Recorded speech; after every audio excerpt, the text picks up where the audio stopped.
dice Proverbios 22:9, dice: el ojo misericordioso será bendito, porque dio de su pan al indigente. Muy bien. El ojo misericordioso será bendito, porque dio de su pan al indigente. Nosotros nos damos cuenta acerca de Dios y las riquezas.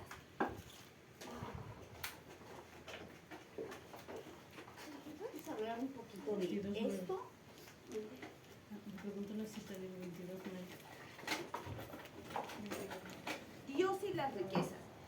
Muchos de nosotros pensamos que las riquezas en Dios son iguales a las riquezas en el mundo. Bienvenido. Que la gente que es rica en el mundo es rica,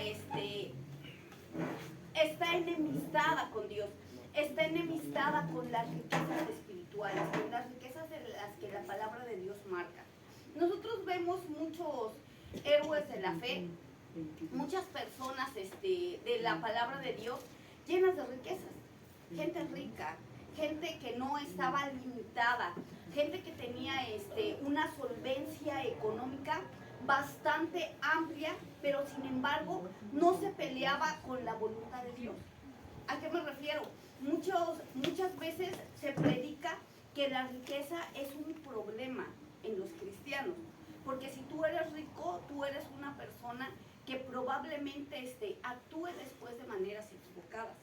Entonces nosotros no podemos entender, regularmente se nos enseña que nosotros no tenemos que generar riquezas para nosotros no perdernos. Pero la palabra de Dios marca acerca de las riquezas que vienen de su nombre, las riquezas que vienen de su naturaleza. Y si nosotros nos damos cuenta, la gente que está pegada a Dios regularmente viene con muchas riquezas acompañada, viene con mucha bendición. De hecho, la palabra de Dios cada vez que menciona que Él va a bendecir a su pueblo, lo menciona y los menciona no solamente con riquezas espirituales, sino también con riquezas naturales. Y entonces nosotros nos preguntamos y decimos, ¿qué de Dios y las riquezas? ¿A qué se refiere con eso? ¿De dónde salen estas riquezas? ¿De dónde sale este respaldo de las riquezas? En donde las riquezas obran a nuestro beneficio más que en nuestra contra. ¿De dónde es? ¿Por qué es? ¿Por qué nadie nos predica esto? ¿Por qué nadie nos enseña el poder de las riquezas en Dios? Regularmente nosotros pensamos que las riquezas físicas van peleadas con las riquezas espirituales. A usted le dice, si usted se enfoca en su riqueza física, probablemente usted se pierda. Si usted se enfoca en su riqueza física, probablemente si usted se enfoca en tener dinero, va a llegar el momento en el que usted se va a perder espiritualmente. Pero la palabra de Dios no marca eso. La palabra de Dios marca de una bendición física, pero siempre ligada a la bendición espiritual. La palabra de Dios marca que si tú buscas las riquezas antes de Dios, te vas a perder. La palabra de Dios marca que las riquezas, que el dinero regularmente te llevan a la perdición. Pero también marca que hay una bendición que viene de Él. Una bendición dice que no añade pobreza y que no añade tristeza. Lo marca así claramente. Una bendición que no se acaba. Y nosotros nos preguntamos, ¿y esa bendición de qué es? ¿A qué se refiere? Ustedes son una iglesia que está aprendiendo a ser iglesia, que están creciendo en esta parte de la iglesia. Yo les voy a preguntar, cuando ustedes oran por sus alimentos, ¿cómo lo hacen? ¿Por qué lo hacen? ¿Cuándo lo hacen? Nosotros debemos de saber que hay algo importante en cuestión a los alimentos. Los alimentos representan el sustento de nuestro día. Cuando yo como, yo me doy cuenta de que he trabajado por esto, es mi recompensa por mi trabajo. Cuando usted se lleva algo a la boca, cuando usted se sienta a la mesa y usted come alimentos, esa es la recompensa de su trabajo. Si usted no trabaja, no come. Si usted no tiene dinero, usted no come, a menos de que se lo regale, a menos de que se lo lleve. Pero ese alimento es el regalo y el trabajo de otra persona. Alguien más lo trabajó para que usted coma, en caso de que se lo regala. Pero entonces, yo como persona cristiana, ¿yo cómo trabajo en eso? Déjenme decirles que en el año de 1972 predicaron en Estados Unidos con nuestro líder, que se llama la hermana Hicks, predicó acerca de Dios y las riquezas, en el estudio 101. Apenas eran unos pequeños estudios, y hablaba acerca de esto, de Dios y las riquezas. tardía y de la lluvia a tiempo y de la rueda tífere, hablaba para enseñarnos acerca de cómo Dios trabajaba en este aspecto. En ese tiempo se estaba desarrollando la obra misionera y se estaban preparando misioneros en todo el mundo, 5 años antes de que yo naciera. Se estaban preparando misioneros en todo el mundo. Y ella enseñaba literalmente esta oración sobre la comida. Nos decía que nosotros teníamos el poderoso nombre de nuestro Dios sobre nosotros, el que nos había rescatado, el que nos había salvado, y que ese nombre tenía que ser invocado sobre la comida. Que nosotros teníamos que decirle: Señor, por tu precioso nombre, bendice mis alimentos. Que tu nombre sea puesto sobre mi comida. Que mis alimentos sean bendecidos. Que el nombre del Padre, Elohim, ella pone exactamente 4, menciona 4 nombres del Padre sobre los alimentos, pero específicamente, bueno, en pocas palabras, para no enfocarnos con eso, ella nos dice: tú tienes que bendecir el alimento que vas a consumir. Tú tienes que poner el nombre de Dios sobre el alimento que vas a consumir.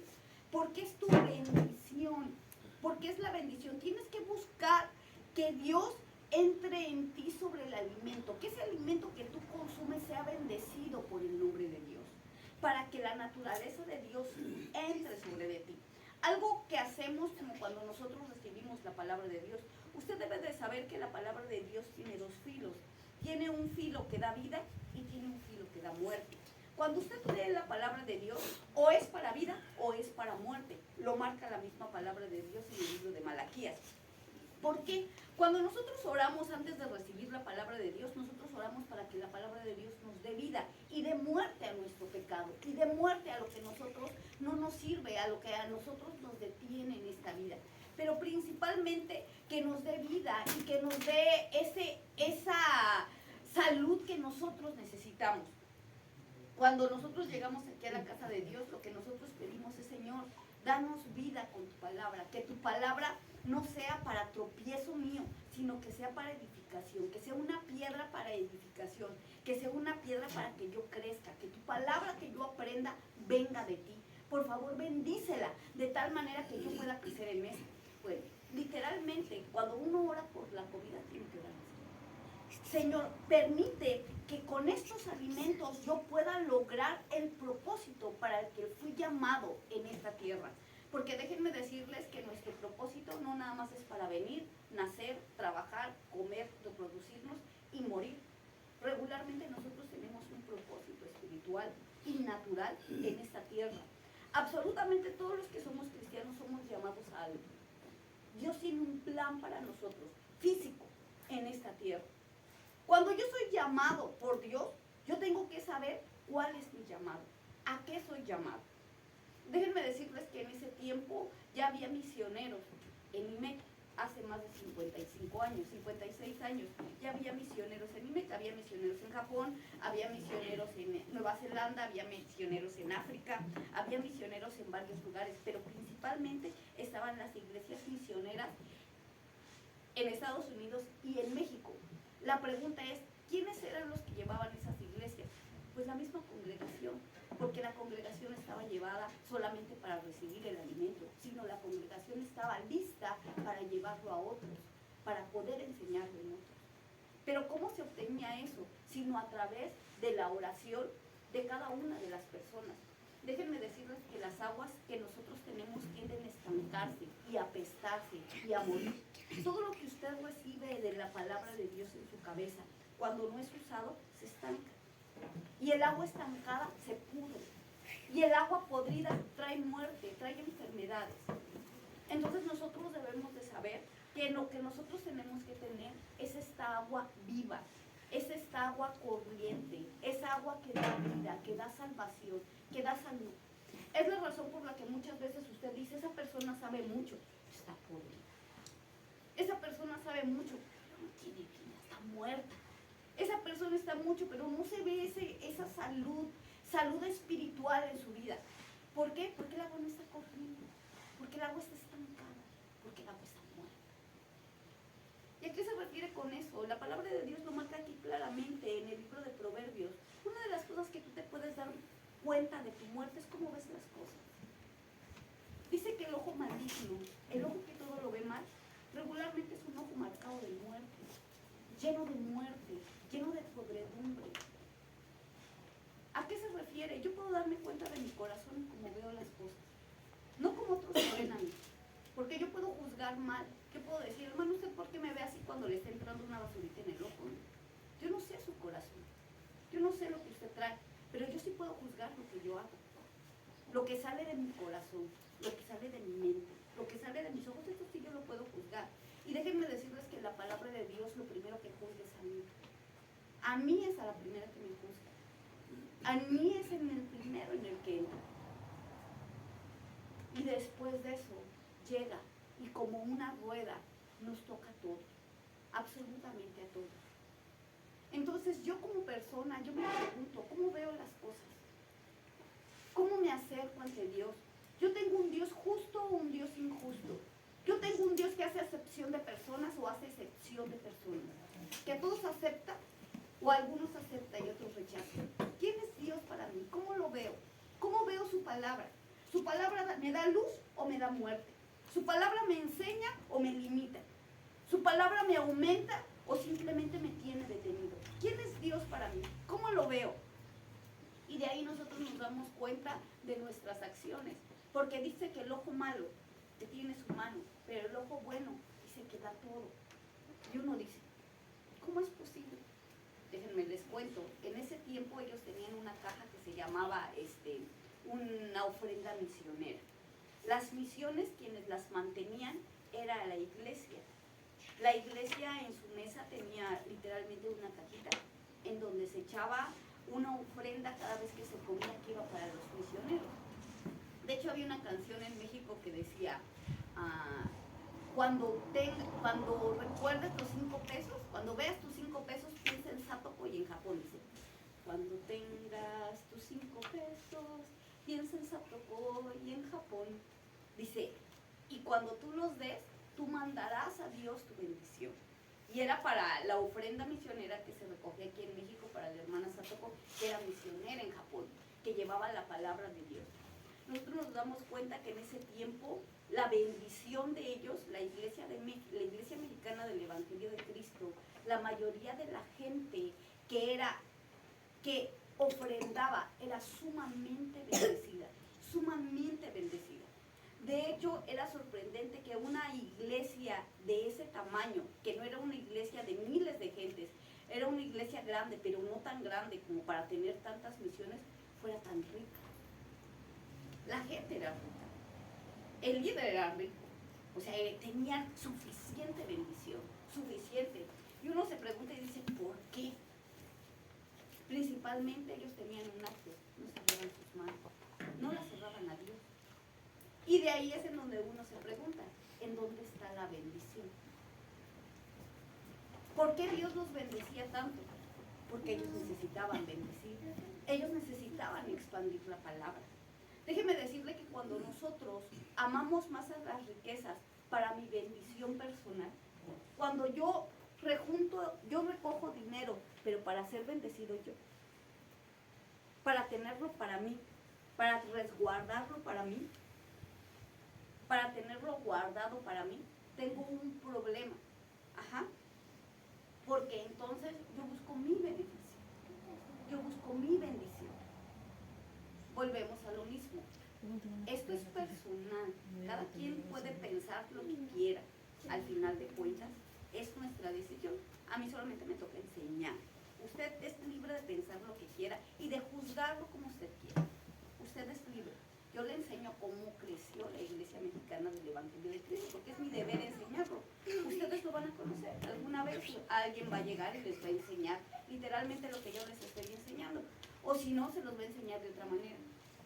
Se supone que cuando uno recibe la bendición de Dios para su vida, hay 2 fuentes de bendición.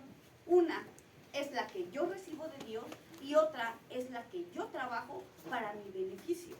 Cuando yo recibo la bendición de Dios, se supone que se abren las ventanas de los cielos y derrama bendición, una bendición que marca la palabra de Dios, que nos persigue y que nos alcanza. Eso es algo bien sorprendente. hay una bendición que tú buscas, que tú persigues, que es la bendición de tu mano.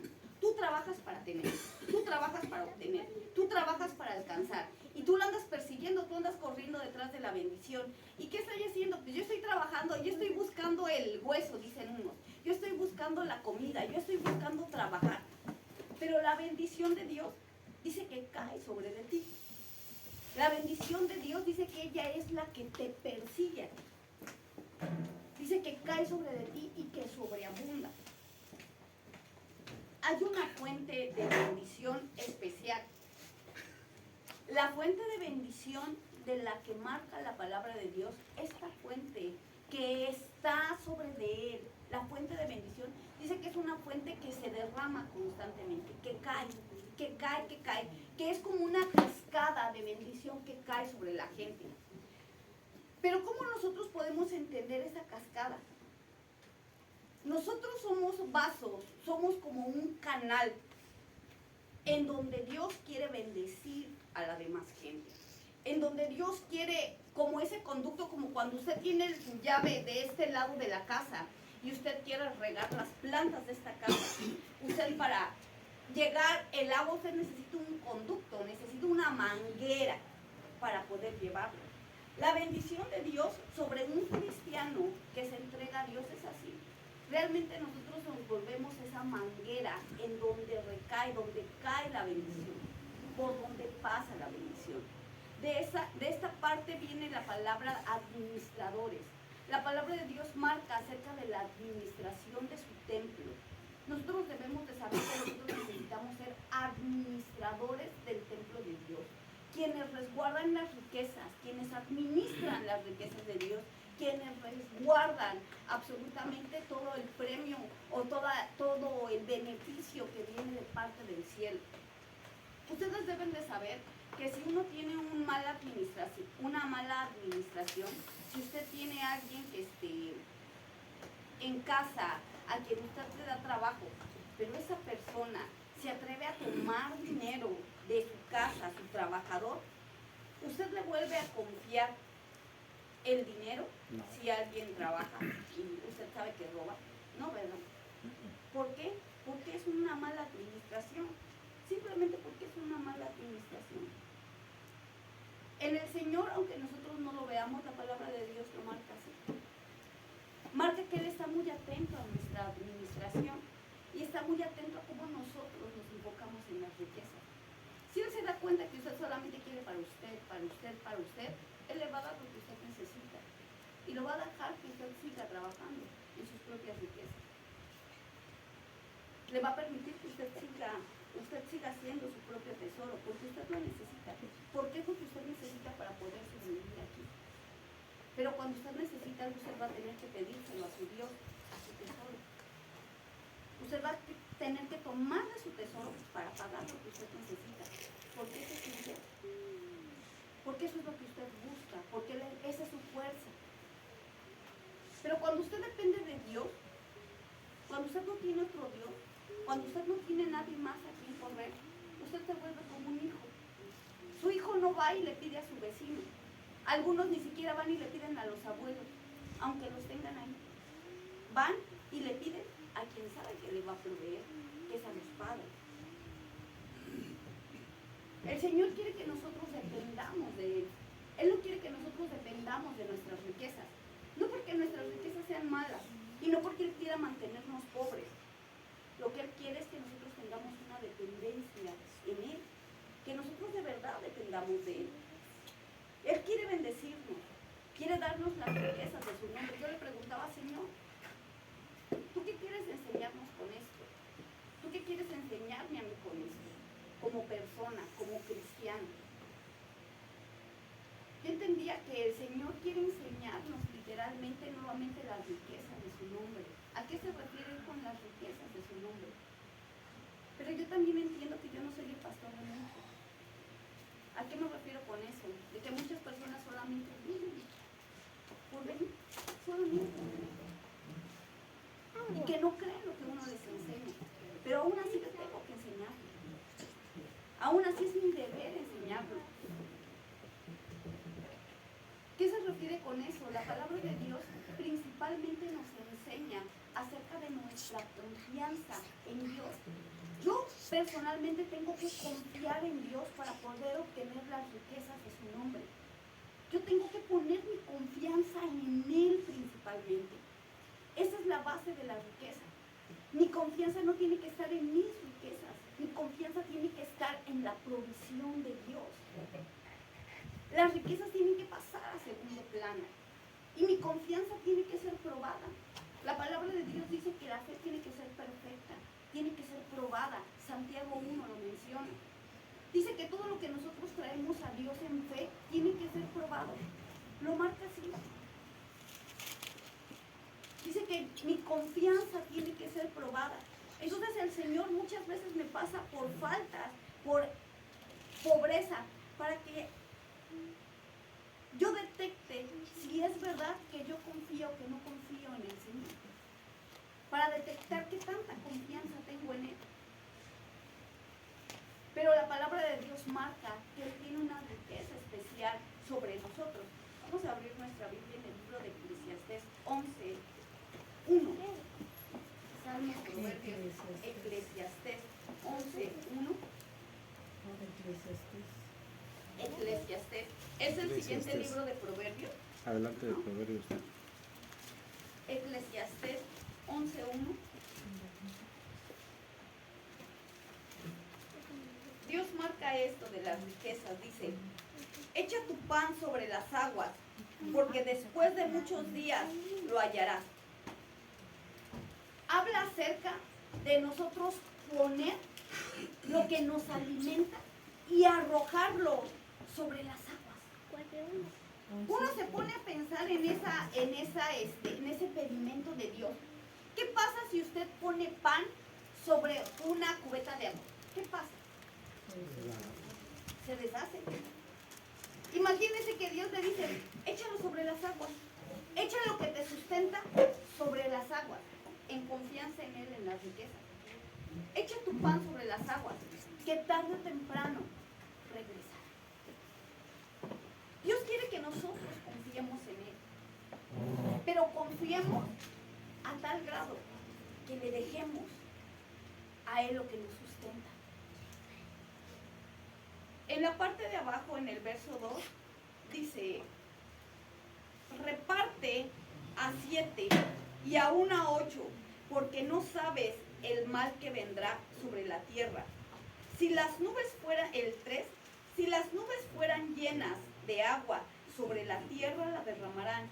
Y si el árbol cayere al sur o al norte, en el lugar que el árbol cayere, allí quedará. Realmente nos habla principalmente de esta confianza que nosotros debemos de tener sobre Dios. Eclesiastés 11:1 nos habla que nuestro trabajo y nuestras riquezas en esta tierra no pueden prever el futuro, no pueden ver el futuro. ¿A qué se refiere? Usted puede trabajar mucho, puede trabajar y obtener cierto tipo de riqueza, pero usted no tiene control sobre el futuro. Usted no sabe lo que va a pasar mañana. Usted no sabe en qué se le va a ir. Usted no sabe si su riqueza va a permanecer o se va a acabar. Mucha riqueza llega y así como llega se va. Porque usted no tiene poder sobre el futuro. Pero sin embargo en Dios dice: echa tu pan sobre las aguas. Él sí sabe el control sobre la lluvia. Aquí lo marca en el verso 2. Dice: reparte a 7 y aún a 8. ¿Y qué dice? Porque no sabes. Lo marca. Reparte tu pan. Reparte 7. Nos habla de perfección. 8. Nos habla del hombre, de la tierra. Se reparte. Reparte. Y para los que somos humanos comunes y corrientes, como nosotros, como todos nosotros, a los que somos cristianos promedios, como todos nosotros, eso es algo que toca el corazón. Y que dice: yo estoy buscando la bendición de Dios y Él me dice: reparte. Yo estoy buscando la bendición y Él me dice: lo que tienes, échalo sobre las aguas. O sea, yo estoy buscando la bendición y Él me dice: da.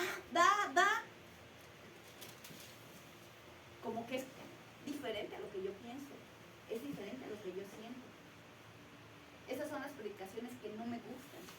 Esas son las predicaciones que no quiero. Pero esas son las predicaciones que te llevan a la confianza. Esas son las predicaciones que te dejan ver lo que Dios busca de ti. Porque Él quiere bendecirte, pero no con una bendición que se acabe en esta tierra.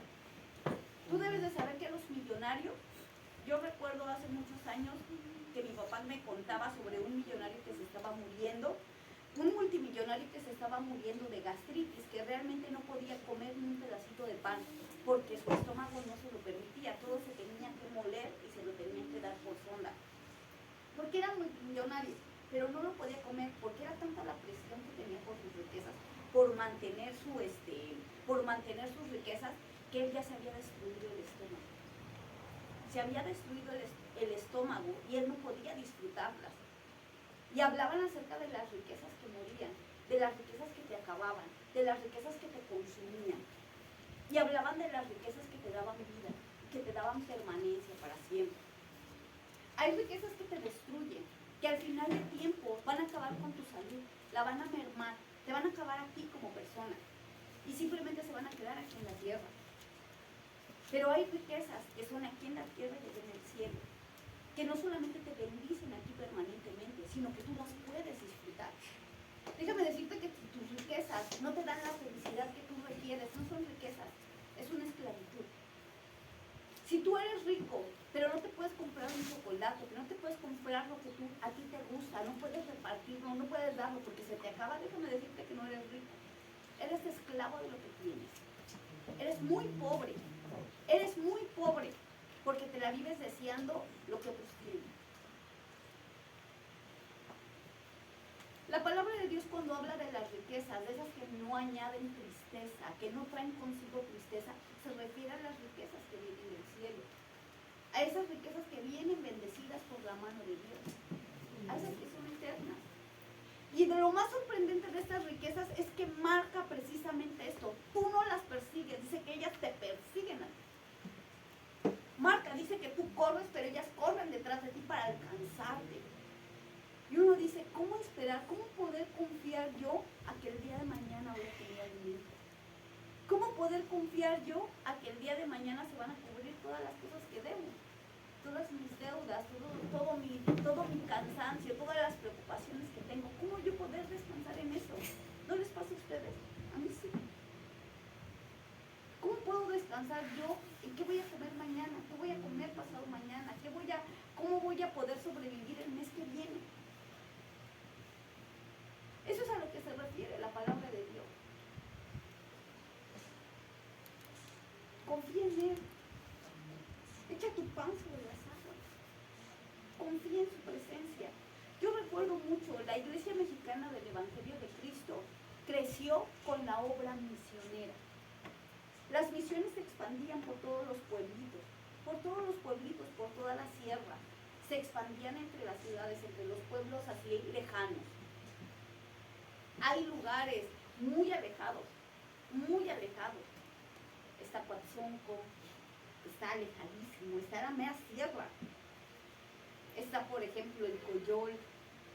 Están lugares completamente aislados. ¿Y quiénes creen que llevaban la palabra de Dios?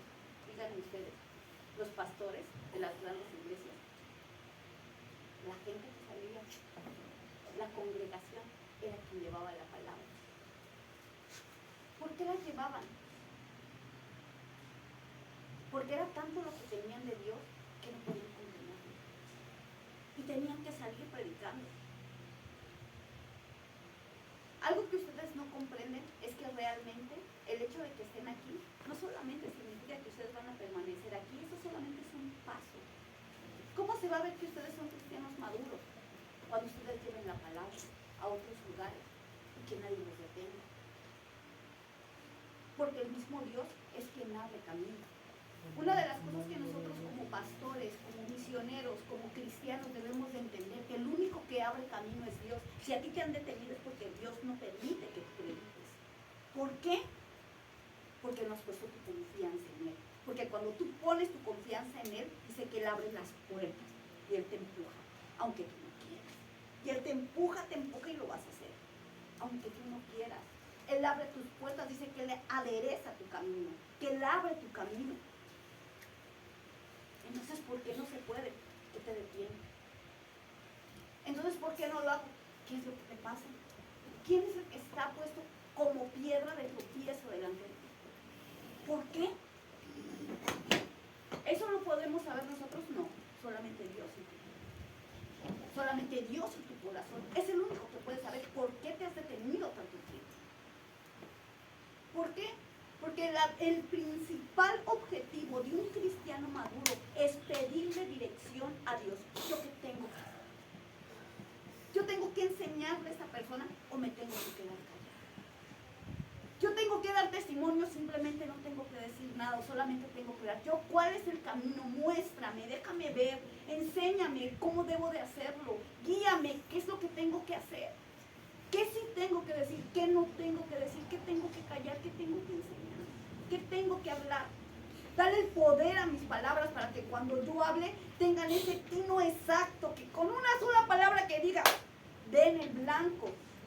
Pero para mi gloria, para mi honra, para ti, Señor, porque soy siervo tuyo.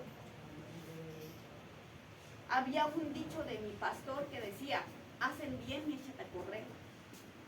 ¿Por qué? Dice, porque a todas las gentes que bendigo, dice, casi siempre me atacan. No dice así. Y él decía, tendría mucho a decirnos, haz el bien y échate a correr. Haz el bien y huye, échate a correr. Y uno dice, ¿cómo? Sí, porque no se buscaba un beneficio propio, se buscaba hacer la obra de Dios. Y eso es bien diferente a predicar. Porque predicar nada más es pararse y contarle lo que yo sé de la palabra de Dios. Pero eso cualquiera lo puede hacer. Cualquier persona se puede parar en la calle y contarle de la palabra de Dios, leerle la Biblia, leerle un estudio, decirle lo que aprendió. Pero alguien que lo lleve literalmente al acto, literalmente lo trabaje, literalmente de su vida, literalmente se entregue a sí mismo, a lo que todos estamos llamados a hacer. Déjenme decirle que eso no nada más es de aquí. Todos estamos llamados a tener un compromiso verdadero delante de Dios. Todos tenemos este mismo llamado. Desde el momento en el que usted se sentó en esa silla aceptando al Señor Jesucristo, usted tomó la responsabilidad de ser hecho su hijo. Usted dijo, yo soy hijo de Dios, yo acepto su responsabilidad, yo acepto la salvación, yo acepto su sangre, yo acepto su vida. Usted tomó la responsabilidad de ser su hijo. Y esta sangre que lo salvó a usted es la misma sangre que usted tiene que llevar a otros y enseñarla. Pero si usted lleva esa sangre a otros y usted la lleva y obtiene beneficio de eso para usted, del que sea dinero, porque cobra por enseñar, sea gloria, porque la gente le aplaude y le diga, qué bonito habla, qué bonito enseña, sea poder, yo tengo mi grupo y este grupo, yo tengo poder sobre ellos, lo que sea, el cobro que usted tenga sobre ellos, déjeme decirle que está en problema y usted se va a encontrar con la roca, pero como tropiezo, que va a detener su camino. Y usted va a querer avanzar, no va a poder. No va a poder porque esto o lo detiene o lo empuja el Señor. No hay otro poder. ¿Cuál es el secreto de una misión? Dios. ¿Cuál es el secreto que una misión crezca? Solo Dios. No hay otro secreto. Hacer la obra de Dios. Y la obra es de Dios, no de las personas. ¿A qué se refiere? Uno hace la obra de Dios y se quita. Como Lucifer cuando presentaba la gloria de Dios. Señor, tu honra, para ti, para tu gloria, para tu poder. ¿Cómo nosotros nos damos cuenta que la gente salva? Yo les digo, hay una persona que era homosexual y ya la veo vestida bien entregada a Dios. Y cuando le digo, hermano, lo veo mejor, lo veo bien, siempre me dice, para la gloria y honra del Señor. Para la gloria y honra del Señor, yo digo, este es trabajo de Dios. Este es trabajo de Dios, Dios está con él. ¿Por qué? Porque le da la gloria a quien merece. Y le digo, ¿y en qué está trabajando? No, todavía no sé, pero estoy pidiéndole a Dios la guianza. Esto es trabajo de Dios. Esto es trabajo de Dios. ¿Por qué? Porque Dios nos está guiando. Cuando Dios le empiece a abrir la puerta, ¿qué cree? Él va a salir. Va a salir y lo va a hacer. Nosotros debemos de entender este principio tan fuerte en la palabra de Dios. Este principio tan fuerte en la palabra de Dios. La bendición de Dios viene de mi confianza en Él. Si yo tengo confianza en otra cosa, en lo que sea, si yo tengo confianza en un doctor para sanidad, Dios te va a dejar que tú pongas tu confianza en Él. Y cuando tú le pidas algo a Dios, te va a decir, no, ve y pídeselo a tu doctor. Corre, ve a buscarlo. Cuando tú dices, yo tengo confianza en mi trabajo, y tú pidas bendición a Dios, te va a decir, confía en tu trabajo. Trabájale más. Trabájale más porque te hace falta trabajar. Cuando tú tengas confianza en la riqueza, Dios te va a decir, sigue guardando porque te va a hacer falta. Te va a hacer falta. Sigue guardando, sigue guardando. Sigue guardando. Porque se han dado cuenta ustedes que Él nos detiene para hacer las cosas. Nos ha dado libertad de decisión a todos. Todos somos libres de decidir, pero eso no significa que no tengamos el juicio. Pero eso no significa que no demos cuenta de lo que hacemos. Vamos a dar cuenta. En esta tierra y en el cielo, vamos a dar cuenta a todos. Y nosotros nos preguntamos en este aspecto, ¿qué dice? ¿Cómo nosotros podemos salir de eso? Desecha tu pan sobre las aguas. Confía en el Señor. Confía en el Señor. Dile, de ti viene mi confianza, de ti viene mi provisión. Nos enseñaban y nos decían, el nombre del Señor tiene que estar sobre tus alimentos, sobre lo que tú hagas.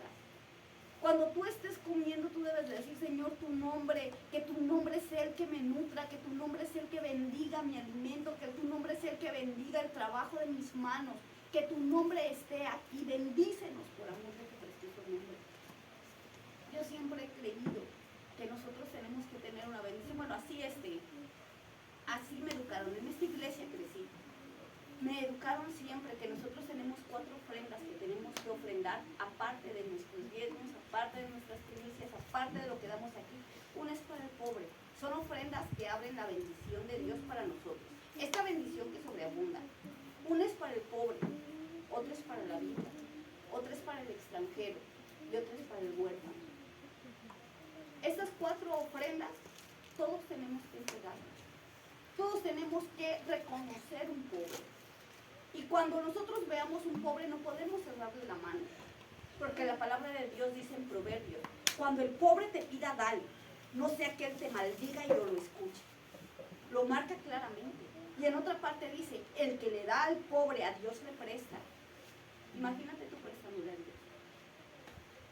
O en otra parte dice que el extranjero, recuerda cuando tú eras extranjero. Recuerda que tú eres extranjero en esta tierra y tienes la provisión de Dios. Cuando tú veas a alguien extranjero, tú no puedes negarle un pedazo de pan. Tú no puedes negarle una moneda. Tú puedes decir, ay, eres haitiano, ay, eres argentino, ay, eres... No puedes negarle una moneda porque la palabra de Dios marca que tú como hijo de Dios tienes que darle algo si Él te pide o si tú lo ves en necesidad. Cuando tú ves al huérfano, esa persona es huérfana, esa persona no tiene papá ni mamá, esa persona no tiene familia o esa persona simplemente no tiene padres, es huérfano. Dice, no puedes desamparar. No puedes desampararlo. Porque te maldices. Te maldices. Si tú tienes, si él va y te pide, y tú tienes que darle, no puedes decirle, mañana te doy. Se tienes que darle en ese momento. No puedes decirle, ven, mañana te doy. Si tú tienes que darle. Lo marca así Proverbios. Que tú tienes que sacar en ese momento. Si tú en tu bolsa tienes, y tú sabes que tienes, y tú sabes que eso no te va a afectar, y tú le detienes a esa persona que necesita alimento, la comida, Dios se la va a comer. Eso debes de saberlo porque son los pobres de Dios. Es la gente de Dios. La viuda a la que se le murió su esposo. No puedes dejarla desamparada. Si tú ves que no tiene esposo, si tú ves que está viuda y tú la ves batallando y tú tienes suficientes frijoles en la mesa, tú no puedes dejarla sin comer. Porque a quien le da a ellos le da Dios. Y esto es bíblico. Lea Proverbios. Ahí viene todo esto. Proverbios. Y uno se pregunta, ¿por qué no somos bendecidos? Déjenme decirles que todo eso se regresa. Y si usted da una parte, Dios le da 7 veces lo que usted da. Eso lo marca la palabra de Dios. Pero si usted les detiene un peso, Dios se lo cobra 7 veces. También eso marca la palabra de Dios. Por eso no nos podemos preocupar porque a otros les pase. Ay, ese hermano, miren cómo es bien codo. ¿Y no te debe de importar eso? El Señor es justo. ¿Se va a ver con Dios? No te preocupes por eso. No, tú preocúpate por ti, por lo que tú haces.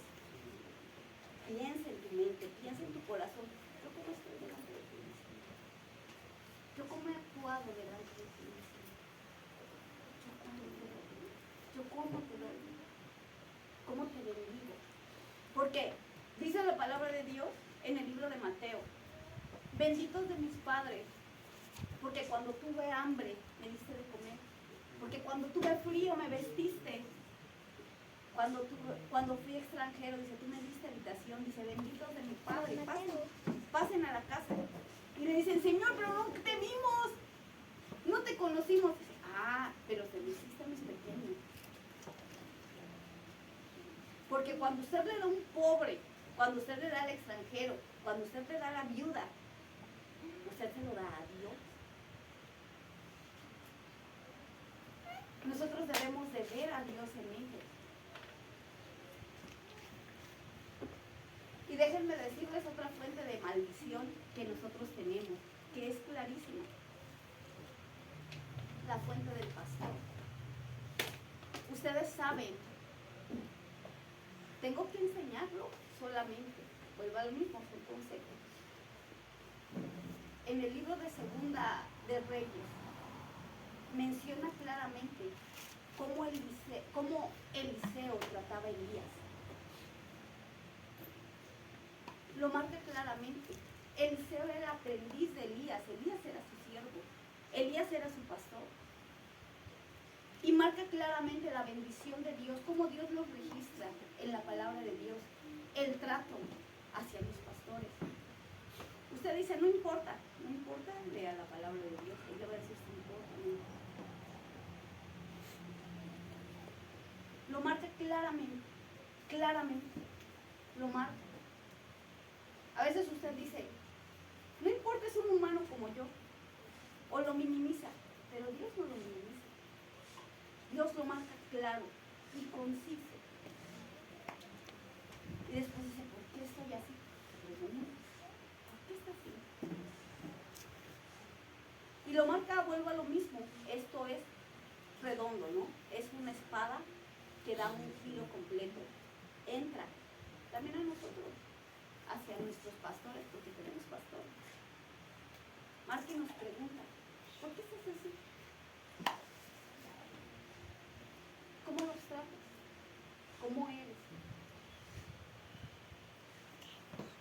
Todo eso nosotros debemos de saber que son fuentes de bendición o fuentes de maldición que están registradas en la palabra de Dios. Y si nosotros queremos ser bendecidos, debemos de cuidarlas.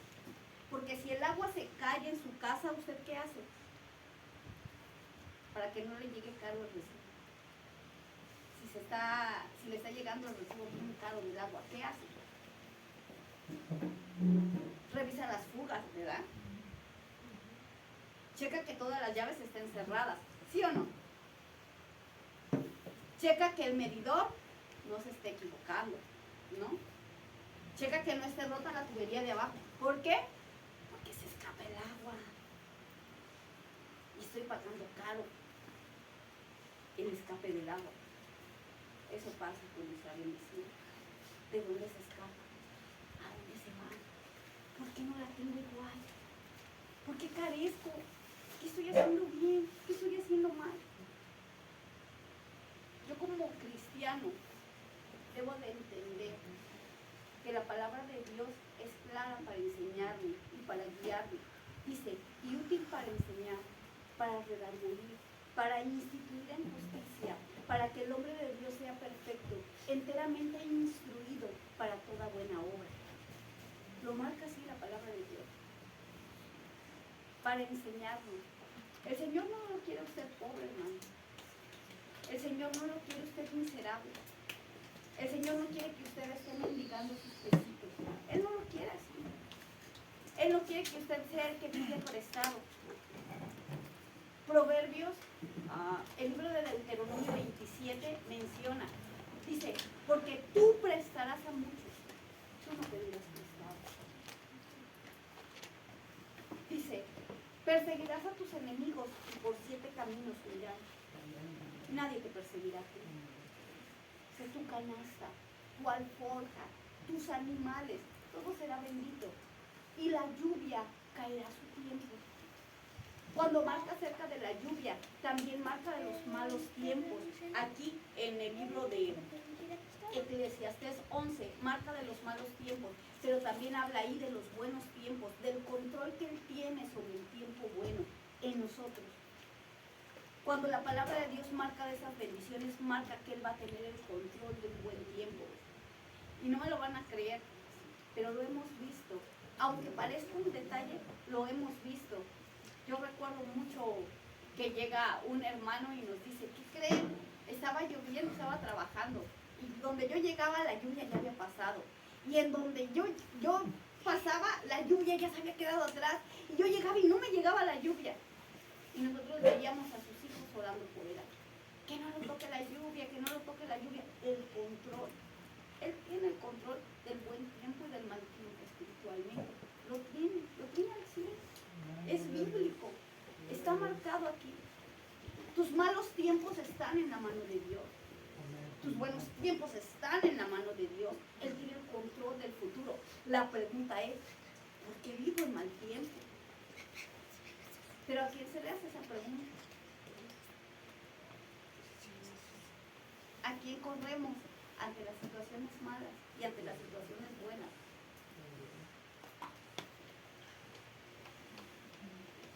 Los canales de bendición los marcamos.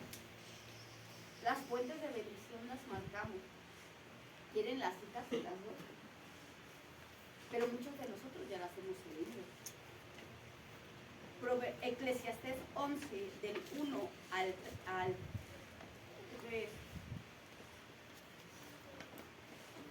4, por favor. Eclesiastés 11, del 1 al 4. Con esto terminamos ya. Eclesiastés. 11, del 1 al 4. Eclesiastés, dice. Salmos, Proverbios, Eclesiastés. Echa tu pan sobre las aguas, porque después de muchos días lo hallarás. Reparte a 7 y aún a 8, porque no sabes el mal que vendrá sobre la tierra. Si las nubes fueren llenas de agua, sobre la tierra la derramarán. Y si el árbol cayere al sur o al norte, en el lugar que el árbol cayere, allí quedará. El que al viento observa no sembrará, y el que mira las nubes no segará. Habla acerca de nuestra distracción. El que al viento siembra, dice, el que al viento observa no sembrará. El que ve las situaciones no sembrará. Lo marca, dice. Y el que mira las nubes, no te distraigas. Echa tu pan sobre las aguas. Confía en el Señor. ¿Qué te distrae? Cualquier cosa que te hace voltear, ya te distrae. Pero es que está muy bonito lo que estoy viendo, pues sí, no sé. Solo eliges. Pero es que es muy impresionante lo que está muy bueno. Entonces solo eliges. Solo eliges.